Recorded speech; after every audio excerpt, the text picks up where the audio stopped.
오늘 3부에 배우신 여러분을 주님의 이름으로 축복합니다. 하나님의 말씀을 듣는 자마다 하나님의 큰 일이 이루어지게 될 줄 믿습니다. 도대체 왜 우리가 드리는 예배에 하나님의 기적이 나타나게 될까요? 왜 우리가 드리는 예배를 통해서 사람으로 할 수 없는 하나님의 능력이 임할까요? 이유는 한 가지입니다. 하나님의 말씀을 듣기 때문입니다. 하나님의 말씀을 듣는 자가 되어 오늘 또 하나님의 복의 증거자가 되기를 주님의 이름으로 거듭 축복합니다. 하나님의 말씀을 들으면 어떻게 될까요? 하나님의 말씀을 들으면 기적이 일어납니다. 인류 역사가 이 엄연한 사실을 증거하고 있거든요. 전 세계 모든 나라 가운데 특별히 거룩한 하나님의 도시로 일컫는 도시가 있습니다. 예루살렘입니다. 일컬어서 하나님의 도시가 되었던 바탕은 도대체 무엇일까? 여러분 놀라지 마세요. 창세기로 거슬러 올라가면 하나님의 말씀을 듣고 순종했던 아브라함 한 사람으로 말미암아 그 땅이 바로 하나님의 거룩한 도시가 되었습니다. 그리고 그곳에 하나님의 거룩한 성전이 세워졌고 하나님이 모든 세계 모든 열방을 통치하신다는 사실을 선포하게 됐습니다. 그곳이 바로 예배의 모범이 세워졌던 예루살렘입니다. 지금도 예루살렘을 방문하다 보면 가슴이 설레요. 왜 그럴까요? 하나님의 말씀인 성경이 그대로 말씀대로 이루어졌고 그리고 예루살렘 성전을 중심으로 기적적인 하나님의 역사가 일어났던 그 역사의 증거지가 되기 때문입니다.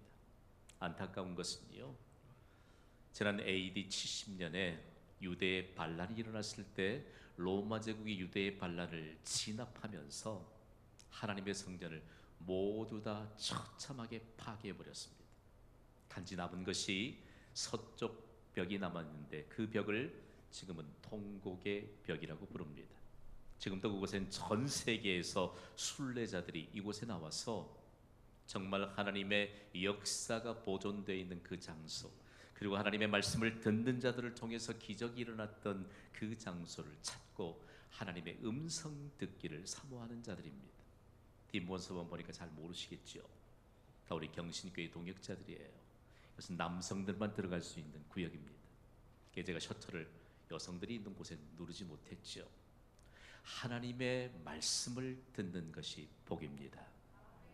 오늘 1부 예배부터 3부 예배까지 하나님의 말씀을 주의 깊게 들음으로 하나님의 기적적인 역사가 일어나고 있습니다. 예루살렘 성전으로 향하는 문이 여러 있거든요. 그 가운데 유난히 아름다운 문이라고 일컬어서 한자 음력을 빌어다가 아름다울 미 문문자 미문이라고 우리 말로는 그렇게 성경이 기록되어 있죠. 이곳에는 언제부터인지 나면서부터 한 번도 걸어본 적이 없는 안진뱅이 된 사람이 그곳에 앉아서 구걸을 하고 있었습니다. 정기적인 집회 시간에 그곳을 출입하는 사람들에게 은동전, 금동전을 구걸하는 데 익숙해져 있었던 사람입니다. 이 사람의 귓전에는 사람들이 지나가다가 은동전을 던져주고 동전 위에 또 금동전이 던져지면 쨍그랑거리는 이 소리에 익숙해져 있는 사람이에요. 그 사람이 그곳에 온 이유 하나, 그 사람의 생계를 하기 위해 매일매일 구걸을 해야 했습니다.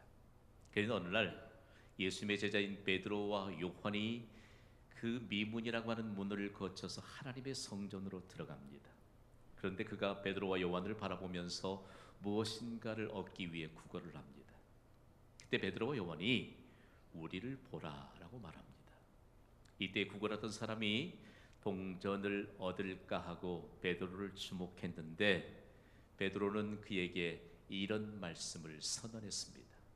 은과 금은 내게 없거니와 내게 있는 이것을 내게 주노니 나사렛 예수 그리스도의 이름으로 일어나 걸어라. 아멘. 이 사람은 동전에 관심이 있는 사람이에요. 과연 예수님의 말씀을 들었을까요? 들었습니다.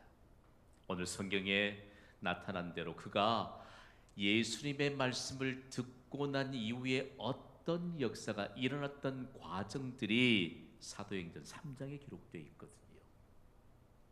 베드로가 예수님의 말씀을 들은 그의 오른손을 붙잡았습니다. 그리고 일으켜 세웠습니다.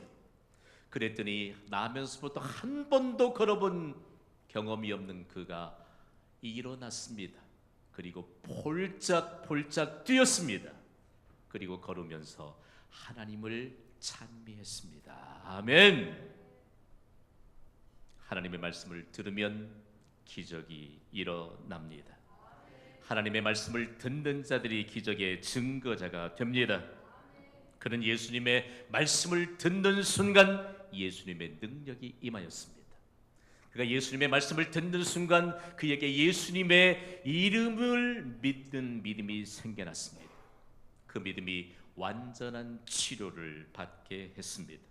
더 놀라운 것은요, 이 사람이 낫고 난 즉시로 어디로 갔느냐? 수많은 사람들과 함께 초대교회의 정기적인 집회 장소였던 솔로몬 행각으로 갔습니다. 무엇 때문에요? 솔로몬 행각에서 정기적인 집회 장소에서 하나님의 말씀을 듣기 위해서였습니다. 그 당시 하나님의 말씀이 선포되고 하나님의 말씀을 들었던 솔로몬 행각 정기적인 집회 장소에서 기적은 상식이 되었습니다. 우리는 지금 정기적인 집회 장소에 와 있습니다. 믿으시면 아멘 하세요. 오늘 이곳에서 하나님의 말씀을 듣는 자에게 하나님의 능력이 임하게 될 줄 믿습니다. 들어야 해요. 오늘 일부 예배부터 막 가슴이 설레요. 얼마나 기도를 많이 했겠습니까? 하나님, 오늘 이 예배를 통해서 하나님의 말씀을 듣는 자들이 되게 하시고 일평생 동안 하나님의 말씀을 듣는 자들에게 기적적인 하나님의 능력이 임하게 하여 주옵소서. 그런데 일부 예배 시작을 하고 보니까 대학생 아이들이 여기 앉아 있는 거예요. 그 아이들은 아침 7시 반에 예배하는 시간이 아닙니다.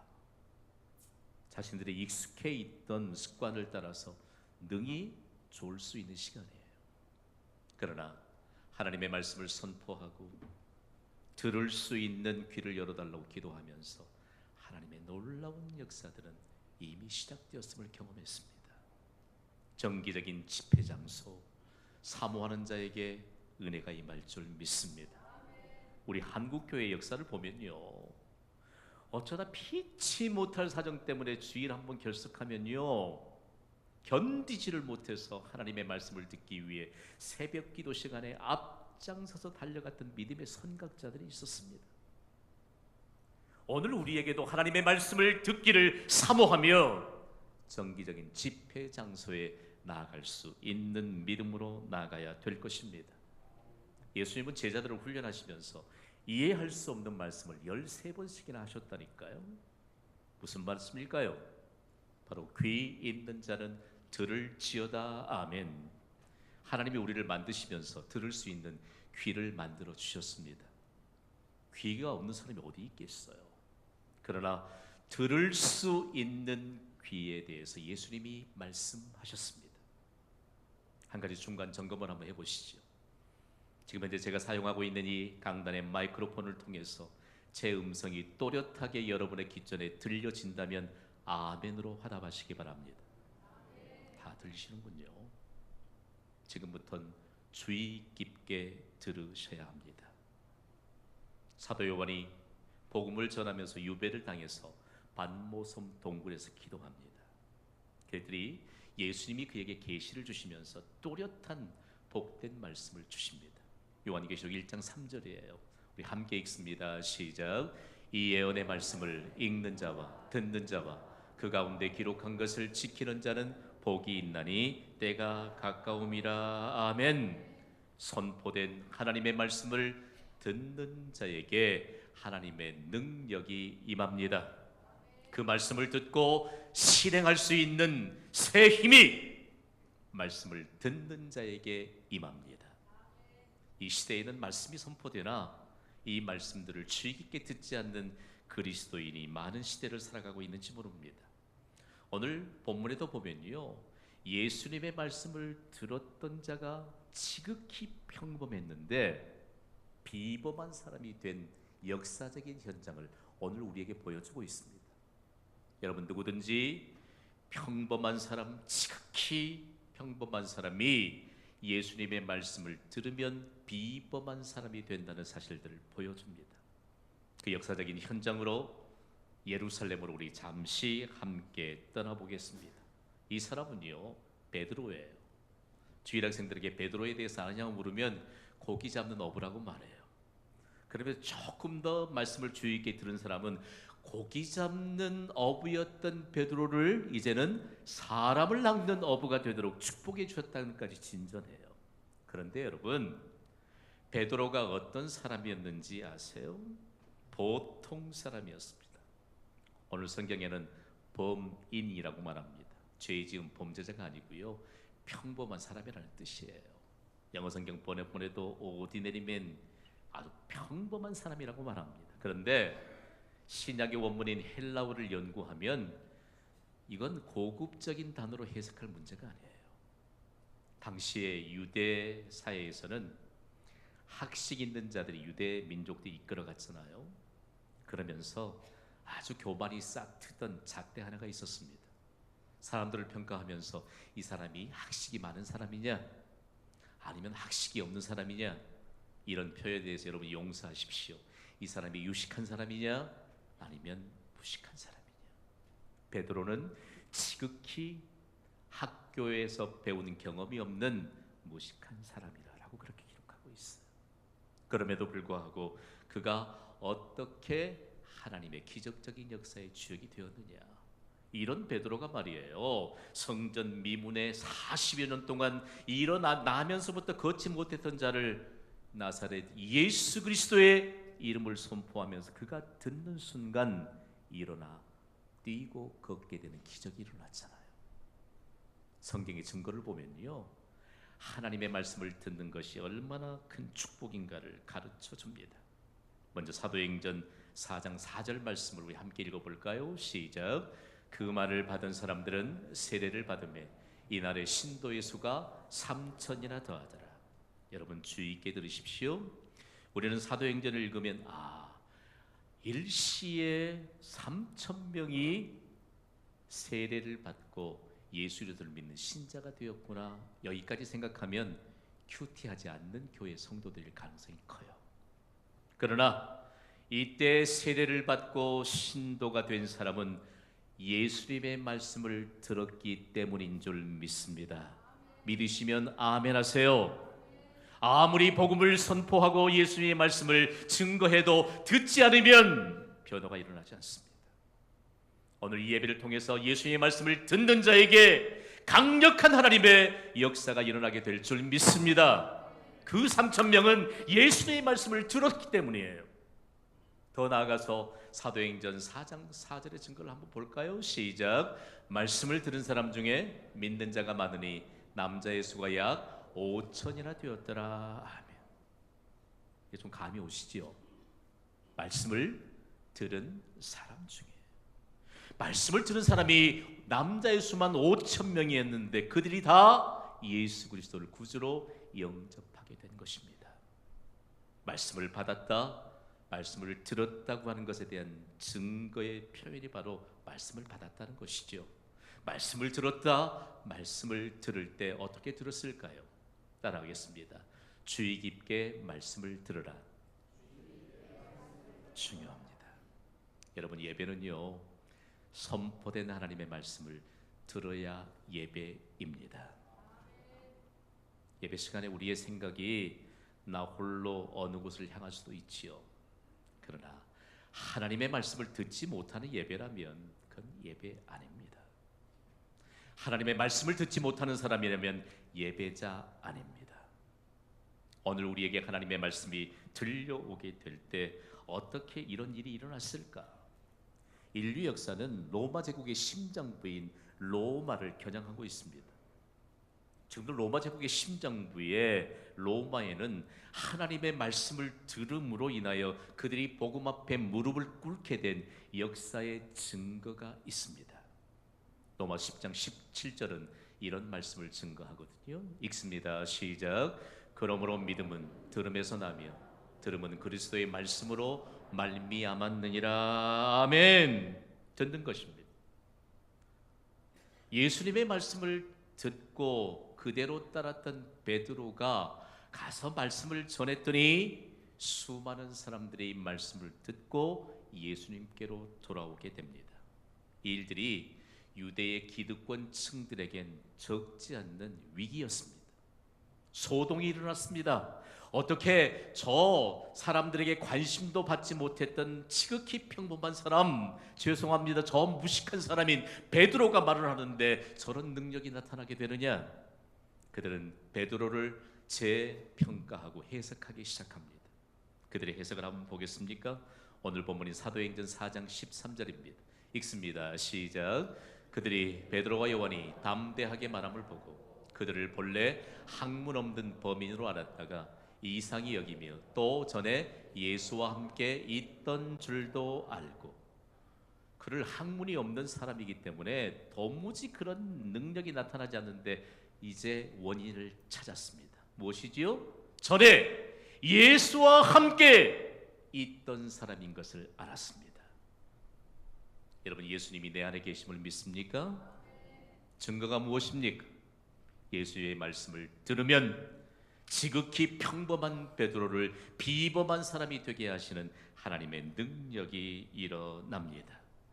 그래서 그가 말씀을 선포할 때 안전병이가 일어나게 되고 일시에 3,000명, 일시에 5,000명이 예수님께 돌아오는 역사가 있습니다. 베드로를 통해서요, 기독교가 무엇일까? 예수 그리스도를 구주로 믿는 기독교가 무엇인가에 대한 정의가 내려지기 시작했습니다. 영국이 나온 복음주의 설교자인 마틴 로이드 존스는 기독교를 이 사건을 통해서 이렇게 정의했습니다. 한번 읽어볼까요? 시작. 기독교는 초자연적인 것이다. 동의가 되시면 아멘 하세요. 기독교는 초자연적인 것입니다. 기독교는 기적적인 것입니다. 나사렛 예수 그리스도의 이름을 믿는 자에게, 예수 그리스도의 말씀을 듣는 자에게 초자연적인 기적적인 역사가 일어납니다. 오늘 3부 예배에도 기독교는 기적적인 것인 것을 증거하는 말씀을 듣는 자들이 되시기를 주님의 이름으로 축복합니다. 그렇다면 여러분, 이 베드로의 초자연적인 사건을 통해서 위기감에 휩싸인 유대의 지도자들이 성경에 등장하거든요. 그 전까지 그들은 한 번도 이렇게 어느 세력의 위기감을 느껴본 적이 없습니다. 그들의 결정, 그들의 판결을 전하면 모든 백성들이 그냥 알아서 복종했던 그런 분위기에 휩싸였는데, 이 베드로와 그리고 예수님의 제자들을 감당할 수 없는 것입니다. 이 현장에서 그들은 베드로와 사도들을 잡아다가 감옥에 가두었고, 그리고 사람들이 베드로와 사도들을 통해서 하나님의 영광을 찬미하니까 더 이상 가둘 수가 없어서 또 놓아주게 됩니다. 그때의 베드로가 그들을 향해 그렇게 말합니다. 내가 전함으로 듣는 자들이 하나님의 기적을 경험하게 되는데 그분이 바로 예수 그리스도이시다. 그분은 하나님의 아들이시요 그가 곧 하나님이시다. 그분을 십자가에 못 박아 죽인 것은 바로 다름이 아닌 당신들이라고 말합니다. 그랬더니 그들이 부인하지 못합니다. 사실이거든요. 그래서 그들은 어떤 반응을 보였을까요? 들었잖아요. 그럼에도 불구하고 그들은 이런 반응을 보입니다. 오늘 본문 15절을 함께 읽습니다. 시작. 명하여 공회에서 나가라 하고 서로 의논하여 이르되. 말씀을 들었으면 가슴이 찔려서 그들이 회개하고 예수 그리스도의 이름 앞에 무릎을 꿇으면 축복의 사람이 됩니다. 그런데 그들은 명령했다. 여기에 등장하는 공회는 도대체 어떤 권위를 가졌길래 사람을 잡아다 감옥에 넣기도 하고 그리고 풀어주기도 하고 그리고 경고하고 위협까지 할 수 있느냐?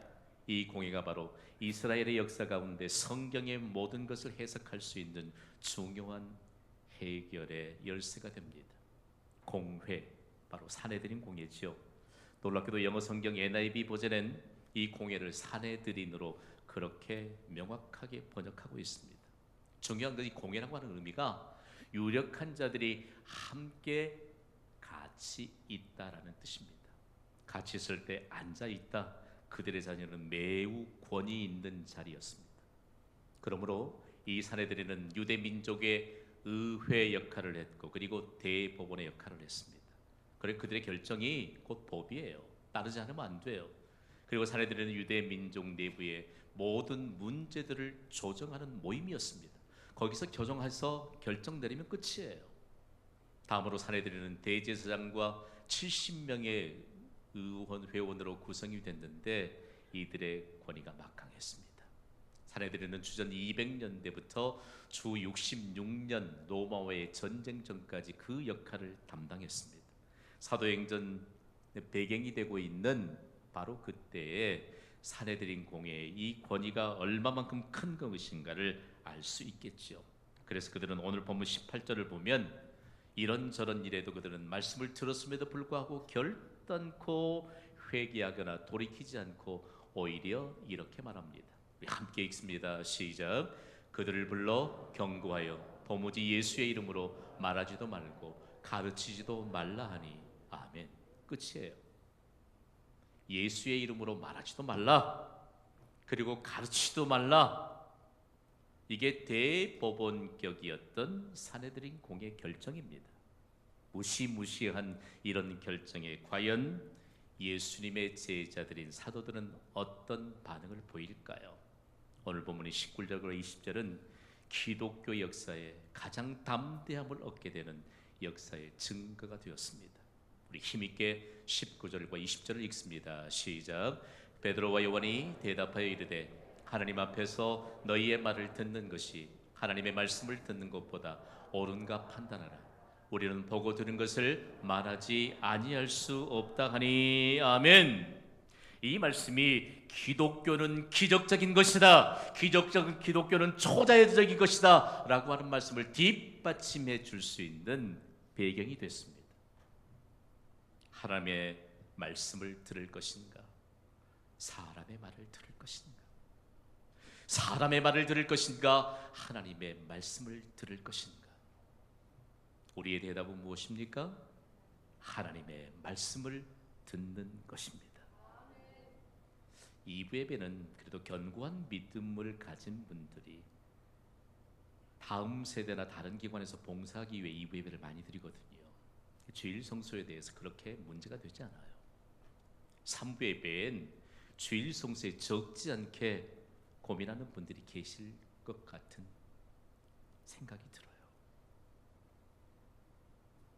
모처럼 마음을 다 잡고 예배에 충실하겠다라고 마음 먹고 있는데 사람의 말이 들려옵니다. 어디 가자고 그러던가요? 주일날 예배 드리러 가야 되는데 어디 가자고 그러던가요? 몇 번만 같이 가자고 그러던가요? 2번도 아니고 한 번만, 딱 한 번만 그렇게 하자고 그런데요. 사람의 말입니다. 그런데 오늘 우리가 하나님의 말씀을 듣는다는 것은 도대체 어떤 일일까라고 하는 것입니다. 오늘 하나님이 우리에게 평생 동안 붙들어야 될 하나님의 비밀을 전수해 주십니다. 하나님의 말씀을 언제 들어야 할까요? 하나님의 말씀은 사람의 말을 듣기 전에 들어야 합니다. 하나님의 말씀은 사람의 말을 듣기 전인 하루의 시작 시간에 들어야 합니다. 하나님의 말씀은 한 주간에 사람의 말을 듣는 월요일부터가 아닌 한 주간의 첫째 날인 주일의 예배를 통해서 하나님의 말씀을 들어야 합니다. 하나님의 말씀을 듣는 자들이 되시기를 주님의 이름으로 축복합니다. 그러면 이러면 어떤 일들이 있을까요? 오늘 본문에 보면 한 사람이 등장해요. 하나님의 말씀을 듣는 사람은 어떤 하나님의 은혜가 임하는지. 성전 미문에 있었던 한 사람이 일어나 뛰고 걷게 되었는데 그 사람에 대해서 오늘 본문 22절은 이렇게 기록하고 있습니다. 함께 읽어볼까요? 시작. 이 표적으로 병 나은 사람은 40여 세나 되었더라. 다른 언어의 번역본들을 보면 이 사람의 나이가 40이 조금 넘었다 이렇게 번역하고 있습니다. 여러분 40이 넘도록 한 번도 걸어본 적이 없어요. 이 사람이 가진 고통입니다. 여기에 해답이 있습니다. 우리에게 지금까지 벗겨지지 않는 고통의 실제는 무엇입니까? 그러나 그 고통의 실제가 무엇이든지 간에 예수님의 말씀을 듣는 자에게 고통이 흔적도 없게 사라지게 하시는 은혜가 임하게 될 줄 믿습니다. 이것이 예배예요. 이것이 믿음이에요. 우리가 하나님의 말씀을 들을 수 있는 결단이 있다고 하는 것에 대해서 무엇으로 증명할 수 있느냐? 어쩌다 한 번이요? 이번만 한 번이요? 아니요, 사람의 말을 실컷 들어놓고 하나님의 말씀을 거기에 아무리 강조해도 듣지 않습니다. 여러분 보시기에 제가 조금 웬만해선 포기 안 하는 사람처럼 보입니까? 그러면 아멘이라도 해봐요. 전 포기 안 해요. 저에겐 담대한 믿음이 있거든요. 다른 사람들은 99%의 가능성을 가지고 접근한다 할지라도 저는 1%의 가능성을 가지고 하나님 앞에 나가 기도하는 목사입니다. 제일 어려운 사람, 나를 두고 하는 말씀인가? 그러면 여러분이 중요한 사람인 것을 인지하십시오. 그러나 시험엔 들지 마십시오. 사람의 말로만 잔뜩 채워진 사람에겐 하나님의 말이 들어갈 틈이 없어요. 기회 다 뺏겼기 때문입니다. 사람의 말을 듣기 전에 하나님의 말씀을 듣는 자가 복이 있습니다. 인류 역사는 증거하거든요. 요즘 들어서 여러분 많이 힘드시죠? 왜요? 지방자치 선거를 앞두고 너무 많은 후보들이 경쟁을 하는데 정책을 듣기보다는 서로 물고 뜯는 이런 일들이 팽배해서 도대체 누구를 찍어야 될까? 사전투표에도 아니면 정기투표에도 도대체 누구를 찍어야 할까? 정치는 정치인들만 하는 것이 아닐진데 국민의 한 사람으로 도대체 누구를 찍어야 할까? 누구에게 좀 속 시원한 해답을 들을까? 자고 일어나면 서로 물고 땡기는 인류 역사상 가장 존경받는 정치인으로 기억하는 인물이 있습니다. 물론 여러 사람들이 있겠지만 영국이 낳은 윌리엄 윌버포스라고 하는 국회의원입니다. 이 사람은요, 부유한 상인의 사업가의 아들로 태어나서 저택에서 자라고 생활했지만 그에겐 매일매일 하나님의 말씀을 듣는 순종이 훈련된 사람입니다. 이 사람이 살던 17세기 후반에 어떤 일들이 일어났을까라고 하는 문제입니다. 여러분, 그때의 영국에 일어났던 일들은요, 정말 생각지도 못할 암울한 시대였습니다. 기독교 국가였습니다. 그럼에도 불구하고 그가 영국을 변화시키고 그리고 노예 제도라고 하는 이 제도들을 완전하게 영구적으로 폐쇄하게 했던 그 인물이 그냥 역사 속으로는 흘러가서는 안 된다는 생각을 품었던 한 사람, 영국의 저명한 저널리스트인 가트린이라고 하는 역사학자가 그가 이런 책 한 권을 썼습니다. 원래의 제목은 하나님의 정치가 윌리엄 윌버포스의 투쟁이라고 하는 제목이 붙은 책입니다. 우리말로는 이렇게 의역이 됐더라고요. 신념으로 세상을 바꾼 사람 윌버포스. 윌리엄 윌버포스는 헌신적인 하나님의 사람입니다. 영적인 예리함을 갖춘 사람이요, 늘 하나님의 말씀을 듣고 그대로 실천했던 한 사람인데 1787년 10월 28일에 그는 27살의 나이였는데 벌써 영국의 국회의원이 되어 있었습니다. 그의 일기장에 이런 내용을 그가 기록합니다. 함께 읽어보시죠. 시작. 전능하신 하나님은 내 앞에 두 가지 큰 목표를 두셨다. 하나는 노예 무역을 금지하는 것이고 다른 하나는 관습을 개혁하는 것이다. 이거 정말로 하나님이 기뻐하실 일 아닙니까? 기독교 바탕을 두고 있는 대영 제국에서 있었던 일입니다.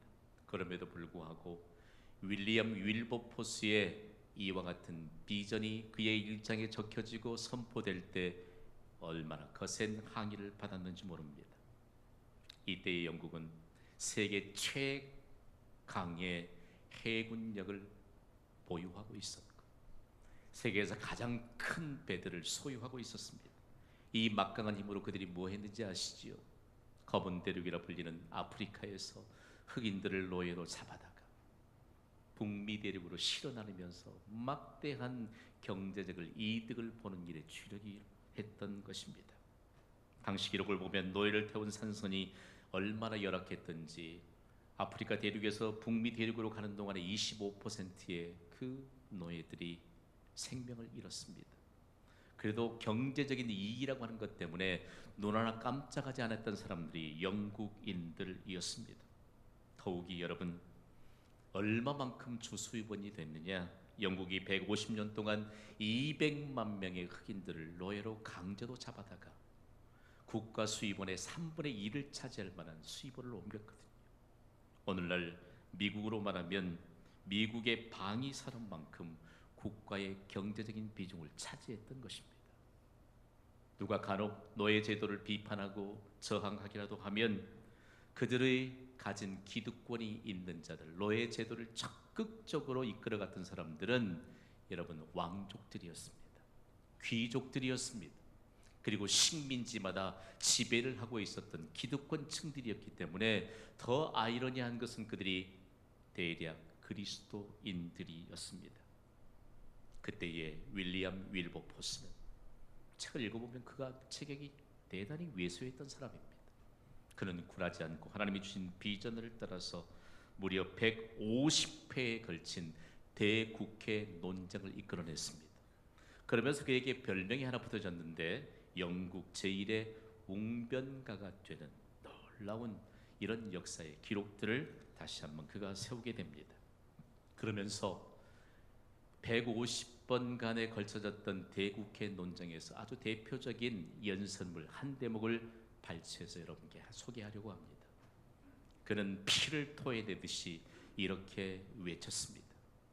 영국이 진정으로 위대한 하나님의 나라가 되고자 한다면 하나님의 법을 지켜야 합니다. 노예 제도는 분명 하나님의 분노를 자극하는 일입니다. 기독교 국가를 자처하는 영국이 황금의 눈이 멀어 노예 제도를 갖고 있는 것은 불명예스러운 일입니다. 이런 악행을 일삼고도 오래 살아남는 제국은 역사상 찾아볼 수 없습니다. 그가 이렇게 외치는 동안에 2번이나 암살 위협을 당해야 했습니다. 수도 없이 중상모략에 시달려야 했습니다. 놀라운 것은 그와 같은 뜻을 가진 사람들이 무수히 일어나게 되었고 그 기나긴 싸움을 함께 승리로 이끌어갈 수 있었습니다. 드디어 1833년 7월 27일 영국 국회는 노예 제도를 영구히 폐지하는 법안을 통과시켰습니다. 윌버포스가 하나님 앞에 뜻을 세운 지 56년 만에 일어났던 일입니다.